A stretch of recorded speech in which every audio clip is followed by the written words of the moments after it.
Bien. Bon, je crois que tout le monde me connaît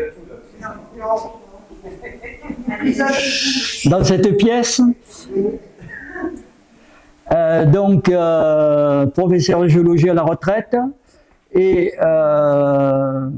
mon métier, c'était métier de géologue. J'en ai eu plusieurs de métiers, hein, mais ce qui nous intéresse aujourd'hui, c'est la géologie. Alors, je vais vous faire une petite présentation que j'avais faite il y a 2 ans, je crois, dans le cadre du PNR Fenouillède-Corbière, ou Corbière-Fenouillède, je ne connais pas l'ordre, que j'avais fait à Sournia. Donc, je l'ai reprise presque in extenso, mais j'ai rajouté une petite introduction. Pourquoi ? Parce que autour de moi, je m'aperçois que les gens ne savent pas trop ce que c'est que la géologie et que fait un géologue. Hein, c'est un métier qui est un petit peu en retrait. Hein. Le grand public voit les résultats de ce que fait le géologue, sa contribution, mais réellement, on ne sait pas ce qu'il fait. Donc là, j'ai une quinzaine de diapos. Hein, je vais essayer de respecter la limite d'1 heure, mais je suis très bavard. Alors là, de temps en temps, il faudra un peu me secouer pour essayer d'avancer. Donc, on va commencer par cette phrase. Hein. Un journaliste avait décrété publiquement que la géologie, ça ne servait à rien. Alors moi, j'ai rajouté un petit commentaire. Il voulait faire le beau, ou alors il connaissait rien à la géologie. Alors, la géologie, c'est quoi? D'abord, le premier géologue. Tu me reconnais? Le premier géologue, bien évidemment, il taillait des pierres. Il fallait qu'il connaisse les endroits où on trouvait du silex ou du quartzite pour fabriquer ses outils. Donc, notre premier géologue, c'était vraiment l'homme de Néandertal. On peut remonter à plus ancien, puisque dès l'instant où les premiers hommes commençaient à tailler les galets, ils prenaient pas n'importe quel galet. Donc, ils avaient la connaissance quand même un petit peu, alors rudimentaire bien sûr, mais de la géologie. Alors, un géologue, ça sert à quoi? C'est un historien. Là, j'ai mis en comparaison l'historien qui, lui, travaille dans sa bibliothèque avec ses livres pour essayer de déchiffrer un petit peu l'histoire de l'humanité. Et le géologue, vous le voyez, il est devant un livre. C'est un livre géologique, vous voyez, des strates. Chaque strate, c'est une page du livre de l'histoire de la Terre. Alors, chaque page dit des choses sur une période donnée, sur un temps donné, sur les conditions qui existaient à cette époque, le climat, la biologie, etc., etc. Et donc, le géologue, comment il fait pour déchiffrer ces pages? Eh bien, d'abord, il devra parcourir alors, j'ai pas mon diaporama là. Bon, c'est pas grave, tant pis. Encore une fois, j'ai pas. Il devra parcourir quoi? Il y avait des petites photos, mais je vous le dis. Les déserts, chauds, froids, les plaines, les montagnes, le fond des océans, la Lune, puisqu'on y est allé, on a ramené des cailloux, et Mars, à partir des photos qui ont été prises par les différents rovers qui ont été déposés sur cet astre. D'ailleurs, ici, vous le voyez, sur la Lune, la seule chose qui a été rapportée sur la Terre, ce sont des cailloux. Qui c'est qui les examine? C'est le géologue. Et Armstrong avait décrété, les géologues doivent dire ce que les roches se souviennent. Donc, on est obligé de décortiquer, à partir d'une roche, une partie de l'histoire de la Terre. Alors, c'est vrai que la géologie, moi j'ai été étudiant en géologie aussi, quand je rentrais dans la salle de TP, on nous amenait, Jacques, des portoirs avec plein de cailloux un peu poussiéreux. Et c'est vrai que c'est assez rébarbatif. On s'extasiait, dès l'instant on nous menait des cristaux de quartz, des béryls, des trucs comme ça. Mais le caillou lui-même, que vous trouvez au bord de la route, c'est vrai que ça n'a jamais attiré les étudiants. Le géologue avait cette image donc de casseur de cailloux, et la géologie, c'était bon, quelque chose de spécial. Or, depuis quelques années, les années 40, on a transformé la géologie en géosciences ou sciences de la Terre. Pourquoi? Eh bien, tout simplement parce que c'est c'est un métier pluridisciplinaire. La géochimie, par exemple, le géologue, pour connaître un petit peu l'histoire des roches, est obligé de faire de la chimie. C'est-à-dire, il prend un caillou, il le broie, il essaie de comprendre un petit peu la formation de ce caillou. On parle des roches volcaniques, par exemple. Comment on sait, par exemple, que le volcan de Sicile et les volcans de la Réunion sont différents? C'est pas uniquement en regardant deux cailloux de basalte. C'est la géochimie qui va nous donner un petit peu un CV de chaque roche. Ensuite, il y a la géophysique. La géophysique, c'est quoi? C'est, disons, l'acquisition de données qu'on ne peut pas avoir directement à l'observation. La géophysique, par exemple, ce sont les profils sismiques. Un profil sismique, c'est quoi? On envoie des ondes, on les récupère et on a des images qu'on interprète. Donc, on étudie le sous-sol à la surface pour rechercher de l'eau, pour rechercher des minerais, etc. Mais également, on va plus profond, puisque grâce à la géophysique, on connaît exactement la structure du globe terrestre. On envoie des ondes. On utilise également les séismes, puisque les séismes, ce sont des chocs. Les ondes se transmettent avec des enregistreurs. On arrive à décortiquer un petit peu la structure même du globe terrestre. Les mathématiques, bien évidemment, on a utilisé les mathématiques pour faire des modèles, etc., etc. On utilise également l'informatique. Ça, c'est maintenant, on ne peut plus s'en passer, ne serait-ce que pour créer des bases de données, puisque la géologie aussi, il y a beaucoup d'observations, on est obligé de les mettre dans des bases de données, et ensuite, avec l'intelligence artificielle, on arrive maintenant à reprendre un petit peu des vieilles observations qui nous permettent maintenant d'avoir une autre vue sur certains phénomènes. La biologie, eh bien, en biologie, on va gratter l'ADN de nos fossiles anciens, c'est-à-dire qui ont quelques milliers d'années, mais quelques millions d'années également. Alors, la botanique, c'est la paléontologie, ça c'est une fougère, donc on essaie de reconstituer un petit peu les époques avec la végétation, la formation des charbons, etc., etc. L'hydrogéologie, ça, on a des spécialistes ici de l'hydrogéologie. Vous savez ce que c'est? On cherche l'eau, on essaie de déterminer là où il y a des ressources exploitables, et puis essayer de suivre les eaux, essentiellement les eaux souterraines.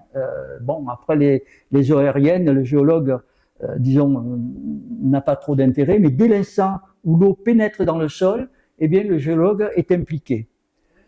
Les environnements, les paléo-environnements, savoir que il y a 350 millions d'années, il y avait des forêts de conifères, il y avait des fougères, etc. Et tout ça, c'était dans des environnements chauds, humides, etc., etc. Ou bien plus tard, à l'époque du Permien, on avait des périodes très arides avec des déserts. Vous connaissez tous le lac du Salagou, avec ses roches rouges. Eh bien, c'était un environnement qui était désertique. On y trouve quand même des traces de vie. La climatologie, c'est pareil. Les paléoclimats, on va voir un petit peu plus loin. On avait à l'époque des climats qui ont changé. C'est pour ça que nous, à notre échelle, on s'inquiète des changements rapides, mais il faut savoir qu'à l'échelle géologique, il y a eu des changements profonds, très importants, qui ont, disons, un petit peu influencé la vie sur Terre. On le sait, beaucoup d'espèces ont disparu parce que les climats ont complètement changé. L'océanologie, eh bien, vous savez que la mer occupe une grande partie de notre globe terrestre et il faut qu'on aille voir ce qu'il y a dessous. D'abord par curiosité géologique, mais également économique, puisqu'on sait que dessous il y a des minerais, mais pas que, parce que vous savez qu'on tire des câbles maintenant, des câbles sous-marins, et il faut faire appel à un géologue pour savoir est-ce que le câble, je vais le tirer là ou je vais le tirer là. On traverse des rides médio-océaniques qui sont des écartements de la croûte terrestre. Donc quand vous mettez un câble, il faut bien prévoir qu'il y ait une dilatation du câble suffisant à l'échelle humaine, mais quand même qui correspond, quand on parle de l'ouverture de l'Atlantique, de la séparation entre l'Afrique et l'Amérique du Sud, c'est 1 à 2 centimètres par an, quand même. Donc c'est quand même quelque chose qui est important quand vous mettez un câble que ne pète pas parce qu'il est étiré de part et d'autre. La planétologie, bien sûr, je vous ai parlé de la Lune, de Mars, etc., et toutes les autres planètes qui sont en dehors de notre système solaire. Alors, comment travaille le géologue? D'abord, acquisition des données. La carte géologique de France a été faite par des géologues. On estime que pour faire les cartes géologiques au 50 millième de la France, il a fallu 3000 géologues et ça a pris 70 ans. Donc maintenant, la carte au 50 000, elle couvre pratiquement tout le territoire national et tout ça, ça a été fait par donc les géologues. Ils travaillent sur le terrain donc avec observation, mesure. Maintenant, on a des appareils photo, on a des caméras qui sont très sophistiquées, donc on arrive à avoir des observations beaucoup plus fines, beaucoup plus poussées que ce qu'on avait sur nos carnets de terrain. La mer. Alors, la mer, on va voir au fond, là, un exemple d'une plongée sous-marine que j'ai fait en 92 au large de la Côte d'Ivoire. On a plongé à 4000 mètres, 3009 exactement, pour aller voir ce qu'il y avait. Et donc, avec les pinces, on a ramassé des échantillons qu'on a étudiés. On a, au bout de, je sais pas moi, 3-4 ans, on a fait une étude complète des roches que nous avons prélevées. Sur le terrain, marteau, burin, très classique. Vous voyez que le métier de géologue n'est pas réservé qu'aux hommes. C'est vrai que c'est pas un métier facile. Avant, on avait quelques femmes géologues, mais globalement, c'était un métier masculin. Donc maintenant, on a quand même, je dirais pas la parité, mais pas loin. Et donc, on faisait alors le ramassage d'échantillons sur le terrain.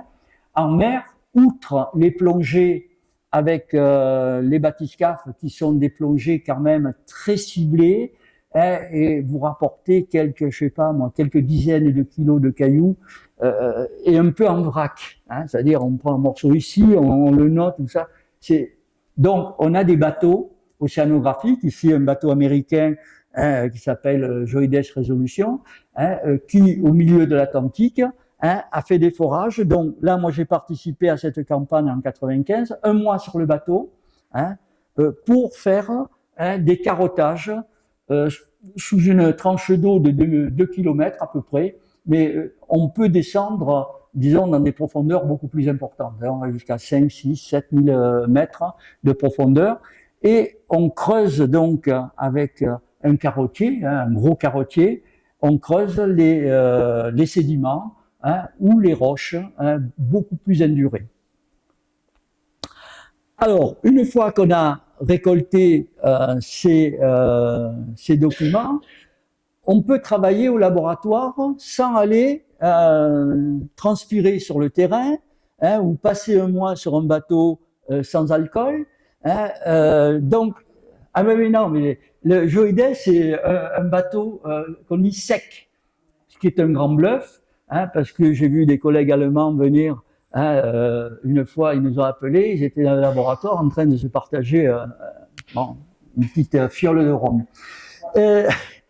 À partir du laboratoire, on peut travailler sur des photographies aériennes. Donc la France est découverte par plusieurs missions de photographie aérienne, l'imagerie satellitaire, que tout le monde connaît, ne serait-ce que par Google Earth, mais on a quand même des missions beaucoup plus précises.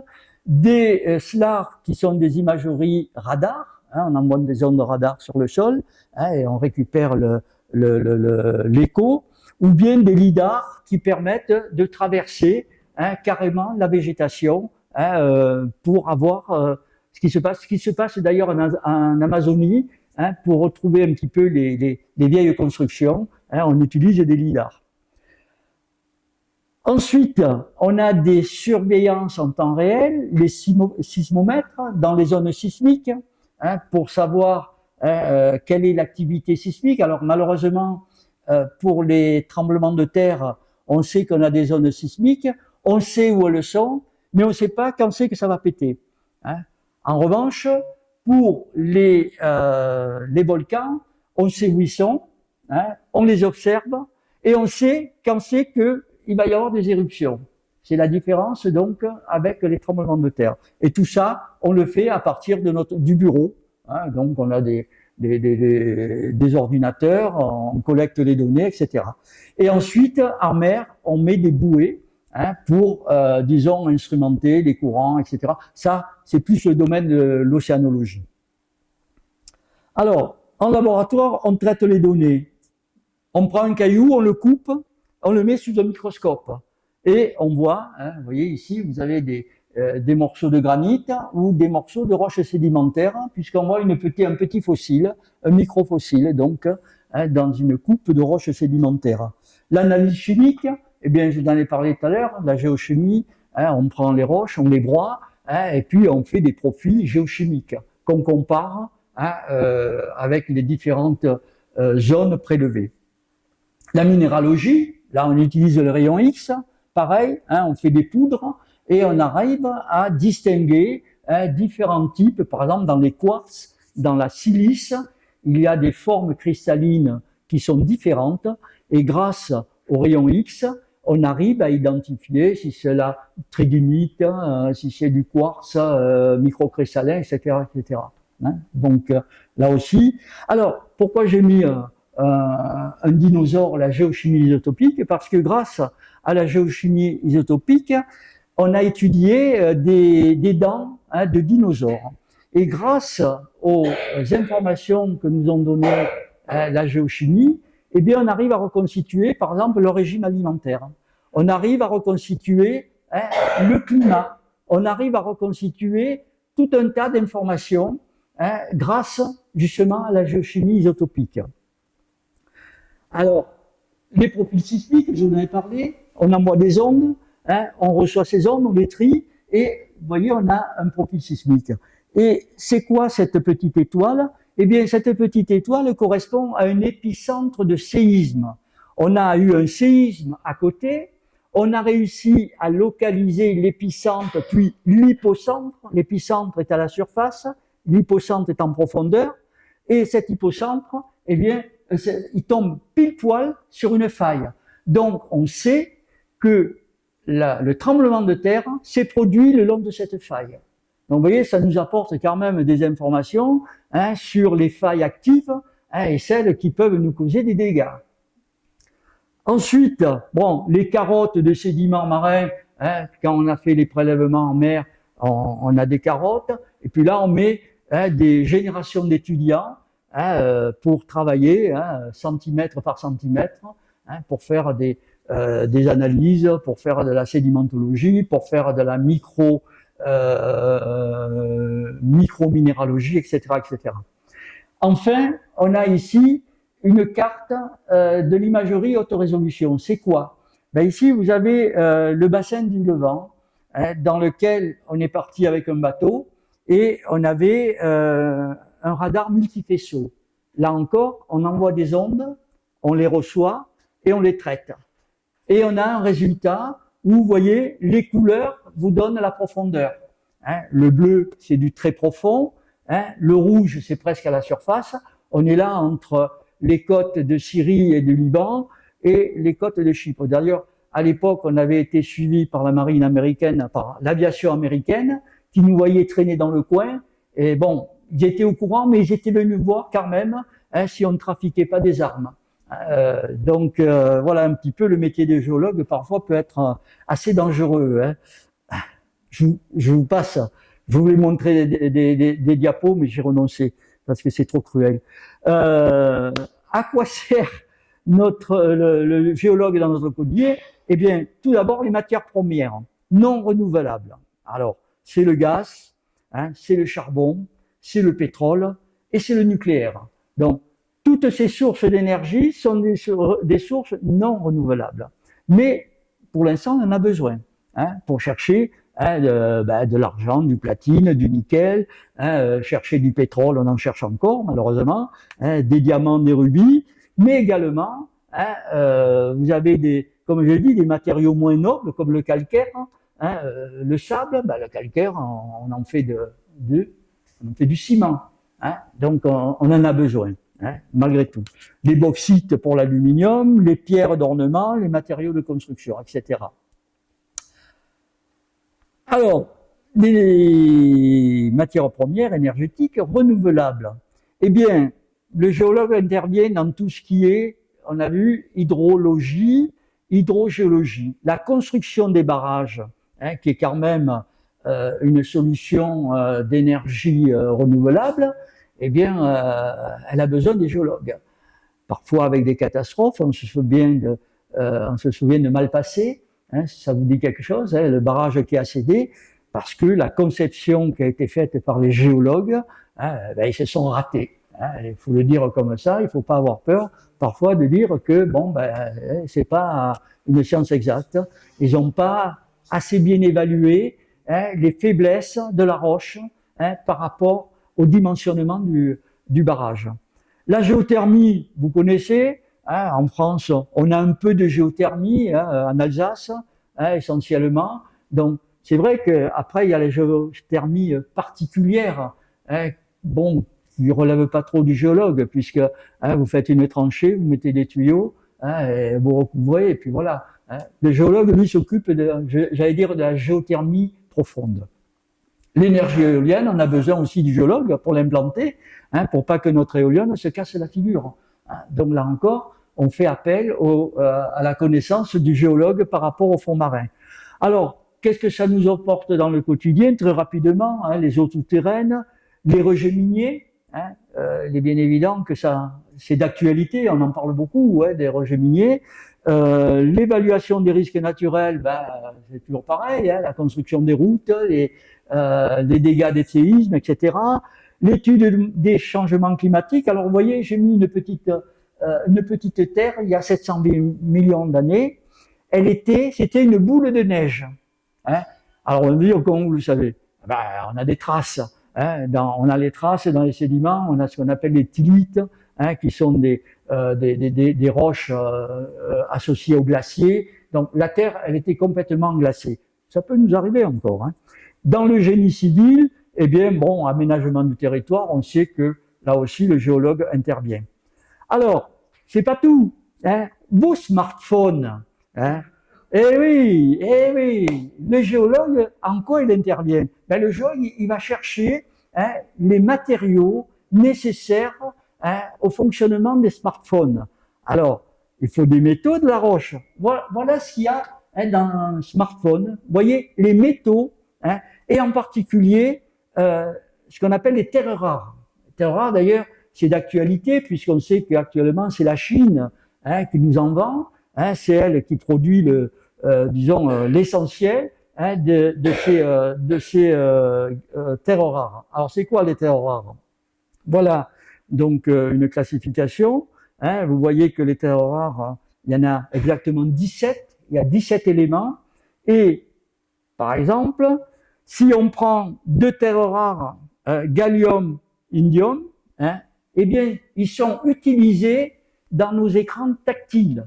C'est grâce à eux, hein, que lorsque vous appuyez, hein, sur l'écran tactile, qui est formé par ces terres rares plus d'autres métaux, mais c'est eux qui vont déclencher, hein, j'allais dire, le mouvement électrostatique qui va envoyer une information qui sera traitée pour dire, tu as appuyé là-dessus, eh bien, là, cette information, elle est transformée en une action, du téléphone ou de l'ordinateur sur l'écran tactile. Donc vous voyez, la terre rare, voilà à quoi ça ressemble. Alors on va me dire, bon, c'est de la poudre. Oui, pourquoi? Mais parce que la terre rare, c'est pas un minéraux comme un autre. La terre rare, ça se trouve dans des granites, il faut l'extraire, ça coûte cher, c'est polluant. Voilà, moi je vous le dis comme c'est, ça coûte cher, c'est polluant, mais on en a besoin. Par conséquent, le terme de terre rare, on l'appelle terre rare, c'est pas vrai, elle est pas rare. N'ayez pas peur, on va pas en manquer. Vous aurez toujours des téléphones avec écran tactile. La terre rare, elle a été dite rare parce qu'elle était difficile à extraire et à, disons, utiliser. Voilà. Alors, bon, donc vous voyez, j'en termine là pour le métier de géologue et j'en passe. Je vous ai pas tout dit parce qu'on peut y passer beaucoup de temps. Donc, ça sert vraiment à quelque chose. Alors maintenant, on va passer à notre fameuse faille nord-pyrénéenne qui passe pas très loin de chez nous. Bon, elle passe à Sournia. Mais on m'a dit ici qu'il y avait des tremblements de terre qui ont été ressentis quand même. Donc voilà, vous allez voir pourquoi. Donc voilà un petit peu une vue aérienne de notre faille nord-pyrénéenne. Elle sépare la France de l'Espagne. En gros, elle sépare au nord le bloc européen et au sud le bloc ibérique. Elle passe, vous voyez, elle passe à Trévillac, elle passe à Sournia et disons que, bon, là j'ai gardé un petit peu cette diapo pour montrer que c'était dans le cadre du PNR Corbière-Fenouillède, et elle se poursuit, vous voyez, dans la plaine au-dessous de Perpignan. Je l'ai mise en tireté, elle part en mer. Et en mer, on ne sait pas trop ce qu'elle devient, on n'a pas réussi à déterminer. Donc, c'est une frontière géologique entre, vous voyez, elle part de Bélestat, elle passe à Sournia et elle file à Rabouillet, mais elle n'a pas fini. Elle se termine au Pays Basque là-bas. Donc, vous voyez, c'est quelque chose d'important. Elle sépare deux blocs. Un bloc sur lequel nous sommes, vous voyez, Campoussy, qui est la plaque ibéro-africaine, parce que le bloc ibérique est collé un petit peu à l'Afrique, et de l'autre côté, eh bien, on a la plaque européenne. La plaque européenne avec toutes ses caractéristiques, on verra. Donc, vous voyez, c'est une frontière géologique et c'est une histoire de frontière. Regardez, elle sépare donc en bleu la plaque eurasiatique, en rose la plaque ibérique, et vous avez ici deux régions. Vous avez le Conflent, vous avez les Fenouillèdes. Vous voyez que la limite, c'est à peu près parallèle à notre faille. Mais si on continue les deux PNR, Corbière, Fenouillèdes et Pyrénées catalanes, également, ça se situe par là. C'est également une frontière, mais également, vous avez la frontière, je dirais, historique, qui passe par là. Donc, vous voyez, on est dans une zone réellement où on a des domaines différents dans différentes logiques. Alors, juste rapidement, un petit rappel du contexte géologique. 540 millions d'années, c'est le passage du précambrien, disons, aux ères récentes. C'est la période où on a des chaînes de montagnes qui se forment, qu'on ne retrouve pas trop parce qu'elles ont déjà été ensuite remodelées par les chaînes les plus récentes. Vous avez donc une chaîne qui s'appelle la chaîne calédonienne, qu'on trouve plus spécialement dans les îles britanniques, vers 450 millions d'années. Et puis on a une chaîne qui est importante, c'est la chaîne hercynienne, parce que les granites qui sont sous ce bâtiment datent de cette époque. C'est à cette époque qu'ils se sont formés. Donc c'était la chaîne hercynienne, 380 000 millions d'années. On en reparlera tout à l'heure.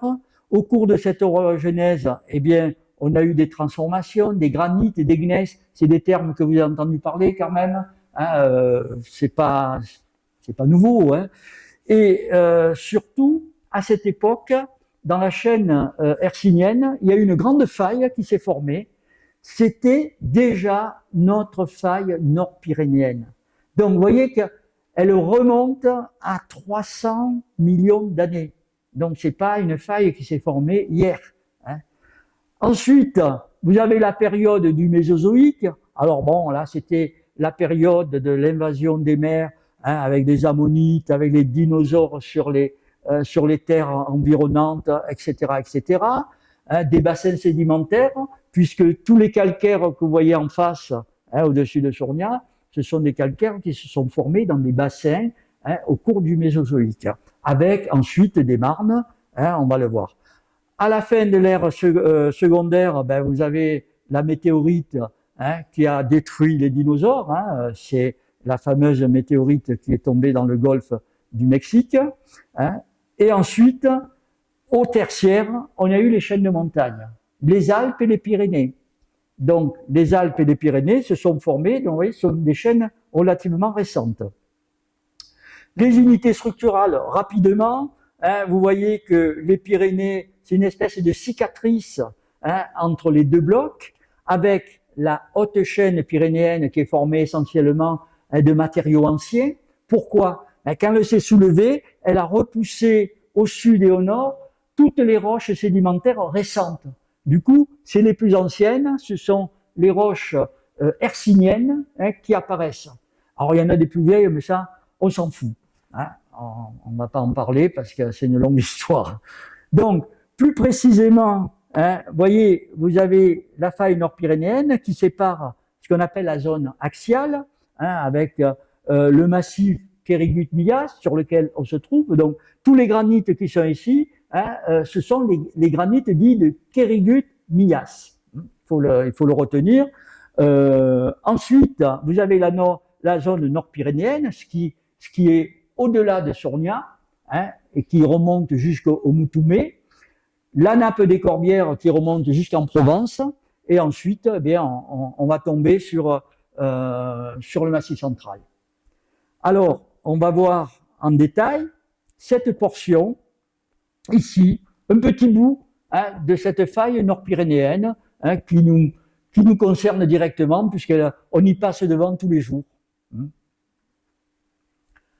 Alors, comment et quand s'est formée la chaîne des Pyrénées? Vous voyez que on va repartir à zéro, on va voir que notre plaque, hein, elle s'est baladée vers l'est et progressivement elle est remontée. Donc on recommence, je l'arrête. Ici, vous avez, au moins je peux vous montrer, la faille nord-pyrénéenne qui est ici. Tout ce qui est en bleu clair, c'est la mer. Donc là-dedans, nous avons des sédiments qui se sont déposés pendant cette période, hein, qui va de l'Aptien jusqu'à peu près au Campanien à 80 millions d'années. Donc pourquoi? Parce que l'Ibérie, hein, elle migre vers l'est. Le golfe de Gascogne commence à s'ouvrir. Ici, on a le plancher océanique. Et à partir de 80 millions d'années, l'Ibérie commence à remonter et elle va écraser tous les sédiments qui étaient entre l'Europe et l'Ibérie. Ça a formé la chaîne des Pyrénées. Donc, voilà, on voit que à cette époque, donc la chaîne des Pyrénées se poursuit et on voit que le bloc Corse-Sarde, là, il était toujours collé. Il s'est détaché beaucoup plus tard, lui. Alors, on va voir, hein, à la suivante, non, hop. Voilà. Il y a 30 millions d'années, hein, on a eu un début de cassure entre le bloc Corse-Sarde en jaune, hein, le bloc ibérique et vert de l'Europe, et à 25 millions d'années, eh bien, la Corse a commencé à dériver. Elle s'est ouverte d'à peu près 30 à 35 degrés. Hein, vous voyez, c'est quand même en 7 millions d'années. À l'échelle géologique, c'est pas beaucoup, 7 millions d'années, hein, c'est rien du tout. Hein. Eh bien, on a eu quand même une rotation d'un gros bloc, hein, qui est venu donc se coller, contre disons, la botte sicilienne, puisque de l'autre côté, on avait des événements, on avait les Alpes qui étaient en train de se former. Voilà. Alors, je continue les caractéristiques. Nous voilà Campoussi Sournia. Vous le voyez pas là? Si. Campoussi Sournia. Hein, et vous voyez que c'est une coupe qui nous montre la faille nord-pyrénéenne qui sépare ici des roches sédimentaires et ici on a notre socle. Alors, comment ça s'est formé? Eh bien, tout simplement, vous voyez, on avait un bassin ici où tous les sédiments se sont, disons, accumulés et lorsque l'Espagne est venue écraser le bloc européen, eh bien, tous ces sédiments ont été plissés. Et on voit ici que les couches de calcaire en bleu qui remontent ici ont été complètement retournées. Donc à l'époque, c'était assez violent comme tectonique. Donc, du coup, d'un côté, on a un bloc avec des granites, de l'autre côté, on a un bloc avec des calcaires et des marnes, disons métamorphisées, qu'on appelle des cornéennes. Alors, comment elles se sont transformées, ces marnes et ces calcaires qu'on appelle, alors parfois je les appelle marbre, parfois calcaire, c'est pareil. Ils ont été chauffés. Alors ils ont été chauffés comment? Ça c'est un métamorphisme qu'on dit régional. Ça se forme au cœur des chaînes de montagne. Vous voyez que les roches, elles sont complètement écrasées, aplaties. On a des pressions jusqu'à 10 kilobars. On a des températures de 600 degrés. Eh bien, dans la chaîne pyrénéenne et lors de la faille nord-pyrénéenne, vous voyez que les roches ne sont pas écrasées, parce que la pression ne dépasse pas 4 kilobars et la température, elle va à 500 degrés. Ici, ce sont les calcaires non transformés et ici, ce sont les marbres qu'on retrouve donc du côté de Sournia et même un peu plus loin. Alors, pourquoi? Comment ça se fait que ces roches ont été chauffées? Eh bien, tout simplement parce que vous avez ici une coupe de la croûte terrestre et du manteau terrestre. Les températures ici sont d'environ 1000 à 1500 degrés. Et à cet endroit, on a eu un amincissement de la croûte. Et à ce moment-là, le manteau est remonté avec sa chaleur de 1000 degrés. Et ça nous a donc transformé toutes nos roches. Alors, ce métamorphisme s'est produit au Crétacé, il y a 84 millions d'années. Voilà, ça c'est juste pour le positionner. Maintenant, si on fait un zoom plus précis, vous voyez ici la D2, vous avez Trévillac.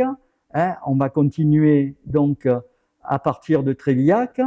On a ici la D2, on a le col des Osines, tout le monde connaît parfaitement. La carrière, donc qui est juste à côté. Le petit ruisseau qu'on appelle le ruisseau de la Rapane, et puis on arrive au confluent ici avec la D6 qui part vers Pézilla de Conflans. Ici nous avons la maison cantonnière et on voit que notre faille nord-pyrénéenne, elle recoupe les routes jusqu'à la grotte du Méné, que vous voyez, vous pouvez mettre le doigt dessus, à la grotte du Méné. Je vais vous montrer une diapositive. Elle recoupe également la route à cet endroit-là, elle passe dans Sournia, et puis elle va passer au pied de ces carrières. Donc ici, vous avez le massif granitique, ici vous avez le synclinal avec les calcaires ou les marbres et les marnes, derrière vous avez le massif de l'Albi, vous avez le synclinal de Saint-Paul-de-Fougnier, et ici vous avez les barres calcaires avec quelque part par là Théribus, le château que vous connaissez bien. Voilà une carte géologique qui a été dressée. Là, vous voyez aussi, on voit très bien les roches granitiques, ici les roches sédimentaires, et ici une frontière qui est un peu décalée par des failles secondaires. Mais bon, ça c'est un petit détail. Si on part d'Ille-sur-Tête, on s'arrête donc au col des Osines. Ici, on a un beau panorama où de loin, on voit Rabouillet, on voit Sournia, on voit les calcaires jurassiques et crétacés qui sont ici, séparés toujours par notre faille. Et ici, nous avons des granites. Alors, en roulant, mais en regardant la route aussi, si vous observez ici, vous voyez des boules de granit. Hein, on va le voir. Hein, c'est, vous voyez, dans le terrain, ici on a les calcaires hein, qui ressortent bien avec peu de végétation, et on a notre faille qui passe ici, voilà. Et ici, on a les granites caractéristiques avec des boules. Hein. Nous, on en a plein autour. Hein. Donc, ça, c'est très facile à délimiter hein, le passage de la faille. Alors, un petit saut hein, à la carrière, qui est pas très loin hein, du col Vous avez le parking ici. Hein, vous avez une petite piste qui part par là, hein, qui vous amène jusqu'à la carrière où on peut faire des observations. Donc, ici, hein, vous avez les marbres, vous avez la faille et ici les granites. Vous voyez, on met le doigt. C'est d'ailleurs un des rares endroits où on peut observer la faille à plusieurs endroits différents. C'est cette chance. Alors voilà, bon, ici elle a été abandonnée parce que elle exploitait des petits filons, hein, enfin des filons, des couches de marbre blanc à rose. On les voit ici. Hein. Alors vous le voyez, hein, pourquoi il y a différentes couleurs? Mais parce que vous avez certaines passées hein, qui sont riches en matière organique. Hein, donc sulfure de fer, oxyde de manganèse, ce qui donne cette alternance. Vous voyez que les couches sont quand même très redressées. Hein, et alors, ce qu'il y a d'extraordinaire, c'est que la roche, elle est complètement plissée comme du chewing-gum. Pourquoi? Ben parce que, je vous l'ai dit, il y a la chaleur qui est montée, et le calcaire a un défaut, c'est que il est plastique à une faible chaleur. Alors quand je dis une faible chaleur, c'est 400 degrés. Hein, 400, 500 degrés, c'est pas beaucoup. Hein, mais ça suffit pour rendre le calcaire mou, hein, comme du chewing-gum. Le boudinage, c'est quoi? Ben, on voit des lentilles ici pourquoi? Ben, tout simplement, je vous explique. On a ici des roches plus rigides, ici des roches plus tendres, et lorsqu'on les étire, eh bien, le résultat, c'est que ben, ça nous fait des espèces de lentilles. Hein, et vous le voyez, on a ici sur le terrain, on retrouve ces lentilles. Donc voilà l'explication hein, de la formation de ces petites lentilles. Ici, oui, c'est du calcaire. Oui. Autour aussi, c'est du calcaire. Mais les différences de couleurs sont liées à la présence hein, de matière organique. La matière organique qui s'est déposée hein, dans le calcaire, eh ben, donne un calcaire noir, hein, marron, gris, hein, alors que les autres, hein, n'y a pas de matière organique. Tout dépend, c'est des cycles. Hein, vous avez des arrivées hein, de matière organique qui sont déversées par les grandes rivières, hein, les grands fleuves. Elles vont se déposer. À une période donnée, il n'y a pas d'arrivée, donc le calcaire qui se dépose, ben, il reste pur, il reste blanc. Hein. Bon, juste un ordre d'idée, le dépôt d'un calcaire hein, dans un bassin océanique, hein, c'est 1 millimètre tous les 1000 ans. Hein. Donc, ouais, hein, ça va pas vite. Hein. De Prats-sur-Nia, c'est pas du calcaire, c'est des marnes. Eh bien, c'est parce qu'il y a de la matière organique. Pour moi, c'est toujours calcaire. Parce que toutes les plantes qui poussent là-dessus, c'est des plantes tellement de terrain calcaire. Les marnes que tu as, tu sais ce que c'est une marne? C'est un mélange de calcaire et d'argile. Donc, il y a forcément, dans les marnes, il y a du calcaire. Tu n'es pas obligé d'avoir du calcaire comme à Surnia. Donc, ce que tu as à Prats-de-Surnia, ce sont des marnes. Donc, des marnes, composition, hein, alors c'est 40% calcaire, 60% argile ou 60% calcaire. Bah, tu as toutes les variations, mais tu as un bon mélange. Donc, c'est sûr que tes plantes, elles vont profiter du calcaire. Ça te va? Hein? À l'heure actuelle, il y a un problème sur Fosse, par exemple, que j'ai ignoré. Il y a des maisons, vu la sécheresse, il y a des failles dans les murs là, parce que le sol calcaire se dessèche. Où ça? À Prats? Je t'ai dit, la Marne, il y a du calcaire dedans. Et de l'argile dedans. Les compositions, je ne peux pas te la donner, c'est très variable. Tu as, je crois que les Marnes, c'est 1200 ou 1500 mètres d'épaisseur. 1500 mètres d'épaisseur. Alors tu penses bien que sur la colonne des 1500 mètres, tu as des variations. À des endroits, tu as plus d'argile, dans d'autres endroits, tu as plus de calcaire. Alors ça peut expliquer que la malheureuse maison, elle est au mauvais endroit. Mais ça, ils ne pouvaient pas le savoir. Hein. Moi, ça m'a étonné parce que nous, à Campoussy, on a bien. Ah, nous, sur le granit, nous. Non, non, aucun problème. Hein. Mais il y a des variations dans les granites aussi, mais bon, c'est pas d'actualité là. Alors, vous avez ce qu'on appelle des cassures, hein, puisque vous avez vu, hein, l'Ibérie et l'Europe se sont tamponnés, hein, ça a écrasé les sédiments et forcément que bon, le métamorphisme a donné des plis, hein, donc qu'on a vu, mais on a également des cassures et les cassures ne se forment pas en même temps que les plis. Pourquoi? Ben parce que la cassure, hein, c'est du rigide. Pour casser, si c'est plastique, ça cassera pas, ça va tordre. Donc ici, on a des micro-cassures, regardez, vous en avez toute une série, et on a quand même les bancs qui sont décalés, qui nous donnent l'indication. Et à d'autres endroits, la roche, elle est complètement broyée, on a des morceaux un peu mélangés à droite à gauche, ce qu'on appelle des brèches. Et ici, vous avez un miroir de faille. Pourquoi? Mais parce que lorsque le long de cette cassure, il y a eu déplacement, les deux bords se sont griffés, grattés. Si tu prends des ongles, hein, sur ta figure et je tire vers le bas, tu vas avoir des traces. Hein. Et bien là, les traces géologiques, c'est ça. Hein, ce sont des stries de glissement. Alors, voilà. Alors, le géologue, qu'est-ce qu'il fait? Hein, ben, il explique, hein, pourquoi il y a eu des plis et ensuite il y a eu des cassures. Bon, tout d'abord, il y a eu donc, hein, ici un micro-pli et vous voyez que le nez, hein, du pli, il a été cassé. Donc le pli s'est formé en premier et ensuite est venu, hein, une cassure qui est venue décaler toutes les couches antérieures et les plis en même temps. Donc on fait comme ça une reconstitution des différents événements et puis on compare avec d'autres régions et on arrive à avoir une bonne idée de la chronologie, hein, des événements tectoniques. Alors, on continue, on quitte le col des Osines et puis on fait un arrêt et on voit notre faille, hein, qui continue par là.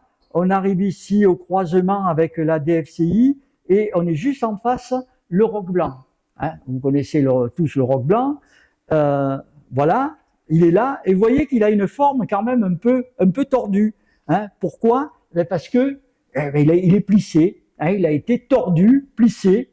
Alors, on continue, le voilà. Alors, il y a quelque chose qui m'intrigue, hein, et ça fait longtemps que je le dis à Sylviane, hein, lorsqu'on descend, je dis, bon, il faut que j'y aille. Vous voyez que le long, hein, de part, vous avez des éboulis. Et ici, au sommet, il y a des éboulis, c'est pas normal. Les éboulis, ils sont pas en haut, ils sont en bas. Et en plus, ils sont le long d'une crête, alors que normalement, ils devraient se trouver dans les creux.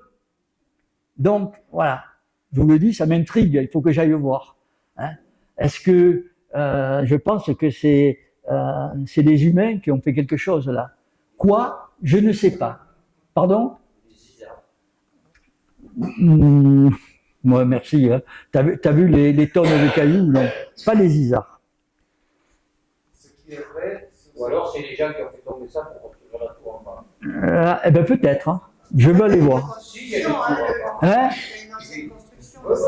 Où? En bas? Non, C'est un mur. En haut? non, par là, t'as des cloches. En bas? Là? Par là. Ouais, sur cette crête. Ah oui, non, mais moi je parle d'en haut là. Ah, et ils avaient du matériau à côté là. Attends, Johanna, il faut être tordu, hein, pour aller chercher les pierres là-haut. Alors ils en ont à côté là. Hein. Non. Ou alors ils ont commencé à le faire là-haut. Ils n'avaient pas peut-être assez. Ils en ont eu marre. Mais justement, regarde, il doit y avoir des traces de quelque chose là. Hein, moi je vois quelque chose là. Hein. Donc, à voir. Bon, ceux qui sont partants, ils peuvent venir avec moi. Hein. On ira voir. Je vais avec toi si tu veux. Mais et après, sur le haut, il y a des plantes qui sont liées au calcaire. Voilà. Ouais. Allez, on continue. On continue. Donc, hein, ce qui nous intéresse, c'est la faille nord-pyrénéenne. Donc, on voit toutes ces couches avec ici donc la piste DFCI qui va à Séquer. Ici, hein, vous avez la faille nord-pyrénéenne qui passe et qui coupe la route. D'ailleurs, quand vous quittez la maison cantonnière, à un moment, vous allez avoir une épingle hein, très serrée. Une épingle très serrée. Et là, vous avez des calcaires. Alors que tout ça, c'est des granites. Ouais. Alors, on continue. On s'arrête à la maison cantonnière. On a toujours notre faille. Vous voyez, elle passe là. Et donc, tout ce morceau hein, est formé de calcaire, alors que les granites sont de ce côté. Bon, ça vous connaissez. Ici, les affleurements de porphyroïdes, donc granit porphyroïde, les voilà, ils sont très beaux. Avec les porphyroblastes ou comment on les appelle? Les dents de cheval. De cheval. Très bien, les dents de cheval. Hein. Donc, les grands minéraux porphyroblastes et le fond grenu. Alors, comment ça se fait qu'on a deux tailles de minéraux dans la même roche? Eh bien, on va voir. Ici, on a un magma à 900 degrés. Donc, c'est un magma en fusion et des cristaux qui sont dans un liquide hein, très bouillonnant vont commencer à se former. Donc, vous voyez, ils sont petits, ils grandissent, mais la température baisse. Et lorsqu'elle baisse, eh bien, le liquide commence à être plus pâteux. Donc, les cristaux ne peuvent plus être libres et à ce moment-là, la température qui va baisser va permettre aux autres cristaux de se former hein, et former donc une matrice, je clique trop vite là, de former une matrice hein, de minéraux beaucoup plus petits. Donc ça, c'est ce qu'on appelle une formation en deux temps. Hein. Premier temps, les grands cristaux, ils sont beaux, ils sont bien formés. Deuxième temps, les petits cristaux, hein, ils sont, comme on dit, xénomorphes. C'est-à-dire, ils n'ont pas eu le temps de former la forme cristalline hein, idéale pour un minéral. Pour moi, ça m'étonne quand tu annonces 800 ou 900 degrés pour une roche, elle n'est pas liquide à ce moment-là. Oui, c'est liquide. C'est déjà pâteux. Hein? C'est déjà pâteux. Comment pas que? Pâteuse. Attends. Un verre, c'est 1200. à 1300, 1200 Oui, degrés. oui. Une roche, c'est même plus. Le magma, les volcans. Stop. Stop. Il y a deux choses. Tu as les magmas basaltiques haute température. Et tu as les magmas, disons, de roches plutoniques qui sont différents. Ils n'arrivent jamais à la surface. Les roches volcaniques arrivent à la surface fluides. Les roches plutoniques, elles cristallisent en profondeur. Elles ne voient jamais la surface lorsqu'elles se forment. Elles verront la surface après. Elles seront remontées par les mouvements tectoniques, par la formation, et puisque, je vous l'ai dit, l'Ibérie hein, et l'Europe se rencontrent, ça s'écrase. Toutes les roches sédimentaires qui étaient là ont glissé de part et d'autre de la chaîne, et les roches magmatiques qui se sont formées en profondeur ont été ramenées à la surface. Donc, c'est deux phénomènes différents. D'accord? Quand Maurice Kraft voulait engager un canot en titan pour. Oui, mais si les roches volcaniques, ça... C'était 1200 degrés, hein? Oh. Oui, mais c'est à la surface, c'est les roches, oui, c'est différent, c'est les roches basaltiques. Exactement. Ils n'ont pas le même degré de fusion. Alors, on arrive à la grotte d'Elméné ou de Ménier, bon, oui, bon, il y a plusieurs orthographes, on ne va pas se battre là-dessus, hein. Et voilà la grotte avec donc un exemple d'érosion karstique. C'est quoi l'érosion karstique? Eh bien, ici, vous avez une cavité de dissolution. et on a une terre rouge qu'on appelle les terra rossa. Hein? Alors, c'est quoi une terra rossa? Eh bien, au départ, le calcaire est composé de calcite et de dolomite, mais à l'intérieur, il y a des impuretés. Argile, on en a parlé. Hein? La couleur noire, c'est parce qu'il y a plein de minéraux qui sont venus se mélanger. La pluie arrive, acide, elle dissout le calcaire, elle part, donc le calcaire, calcite et dolomite part avec l'eau, et ici les argiles hein, donc, ne sont pas dissoutes, mais elles sont oxydées. Donc elles vont donner, le fer va donner une coloration rouge. C'est pour ça que dans les fronts de carrière, souvent, vous avez des coulées de terre rouge, hein, parce que ce sont hein, des résidus hein, de la dissolution du calcaire. Hein. Les bauxites, par exemple, c'est pareil. Ça s'est formé dans les mêmes conditions. Alors voilà, ici, à quelques mètres de la grotte, vous mettez le doigt hein, sur la faille nord-pyrénéenne. Hein. Voilà, ici on a une éboulie. Hein. Alors depuis ils l'ont enlevé, je crois, ils l'ont nettoyé. Le granit altéré ici, le plan de faille est ici. Bon, et même lorsque vous descendez à Sournia, à un moment, vous voyez la grotte, vous voyez le calcaire blanc et le granit orange marron. Hein, ça se voit très bien hein, dans la. Alors là aussi, hein, la faille elle a bougé, elle a fabriqué des stries. Hein, comment? Eh bien, lorsque vous avez deux blocs hein, qui se frottent l'un à l'autre et qui bougent horizontalement, ça fait des stries horizontales. Et lorsque les stries sont inclinées, ben, ça veut dire que les blocs ont tourné, ou bien que les blocs, parfois on a des stries parfaitement verticales. À ce moment-là, ça veut dire que les blocs ont glissé verticalement les uns par rapport aux autres. Alors on a des veines aussi, hein, on a des veines de calcite, des filonnées, hein, là aussi dans les marnes, voyez, on a les cristaux de calcite. Là aussi, comment ça se forme? On a une fracture et cette fracture s'ouvre, des fluides circulent et des cristaux vont pousser à l'intérieur de la fracture. Vous connaissez les géodes? Ben, c'est le principe de la géode. Sauf que là, voilà, hein, vous voyez, les cristaux qui se sont formés à l'intérieur de la fracture. Alors, 1 centimètre de ce cristal, 10 000 ans. Oh bah, c'est relativement rapide à l'échelle géologique. Voilà, on arrive bientôt au bout de notre voyage. Et ici, avant d'arriver à Sournia, eh bien, vous avez également la faille qui passe. Alors, vous avez les granites ici, vous avez les calcaires et les marnes, mais vous remarquez que les calcaires, ils ne sont pas épais. Je vous ai dit, vous avez vu là, hein, le roc blanc, hein, c'est 200-300 mètres d'épaisseur, et ici on a une dizaine de mètres maximum, parce que le calcaire a été complètement étiré, et par conséquent, tout le long de la faille, eh bien, on a les roches qui sont complètement écrabouillées, tirées, laminées, etc. Voilà la faille qui passe là. Les marnes, hein, qu'on appelle cornéennes, hein, puisqu'elles ont été transformées, mais par abus de langage, on dit toujours les marnes. On arrive enfin à Sournia, avec notre faille, vous voyez, elle rentre dans Sournia près de la gendarmerie. Hein.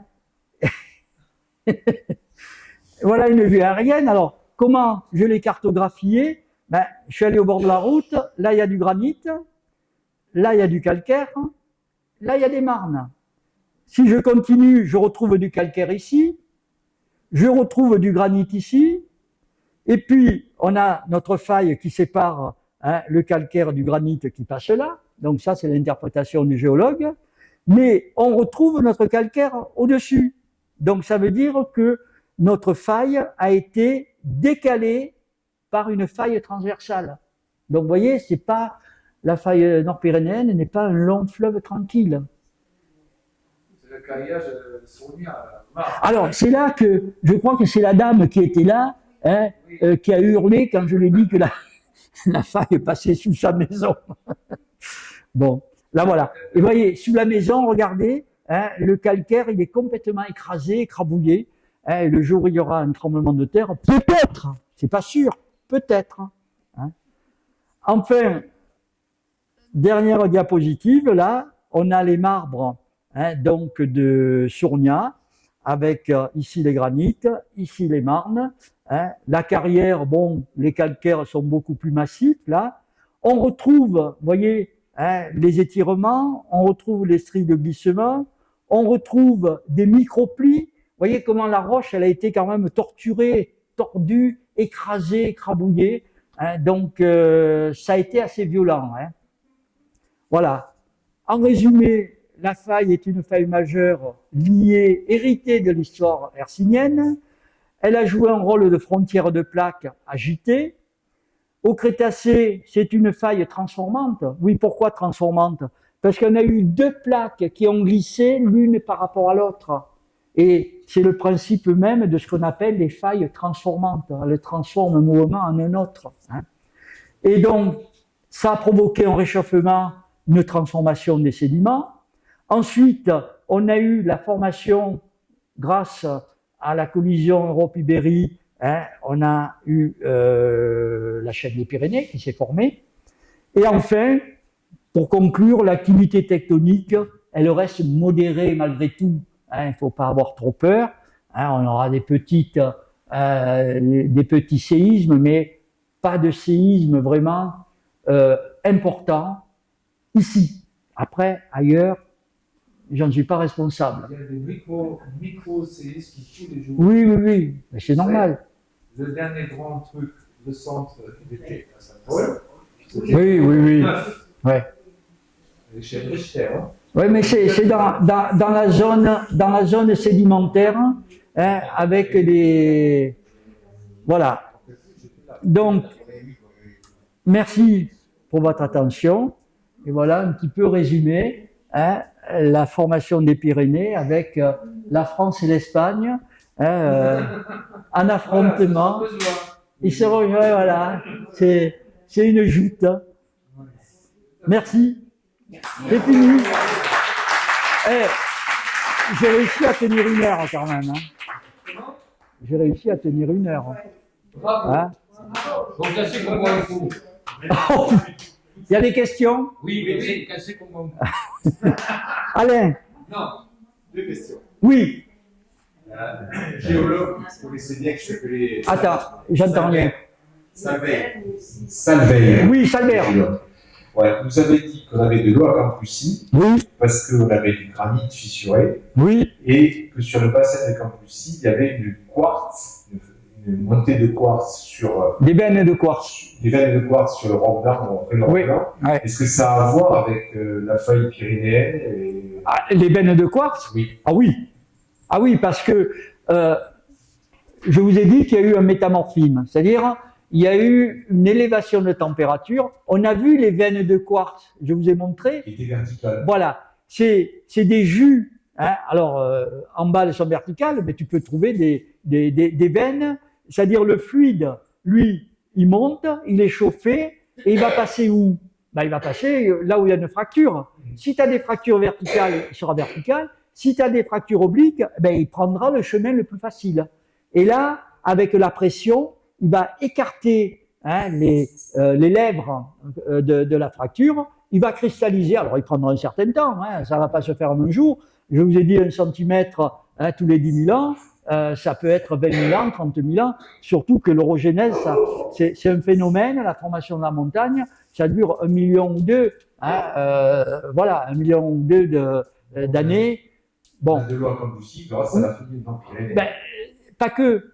Hein, il ne faut pas oublier qu'on est en zone granitique et que j'ai remarqué que dans la région, le granit est très altéré. Hein, parce qu'il y a eu des périodes, hein, pluvieuses et chaudes qui ont décomposé le granit. Hein, le granit, c'est quartz, feldspathe, mica. Le mica, c'est très fragile. Dès qu'il y a de l'eau qui passe et qu'il y a du gel, il pète. Hein. Le feldspathe, hein, pareil, il n'aime pas l'eau. Hein, dès qu'il y a un peu d'eau, il se décompose en argile. Résultat, qu'est-ce qui reste? Les graines de quartz. Donc, le granit se décompose et forme ce qu'on appelle une arène. Et ça vous fait des couches épaisses. Et là-dedans, l'eau, elle se régale, hein, parce que c'est poreux.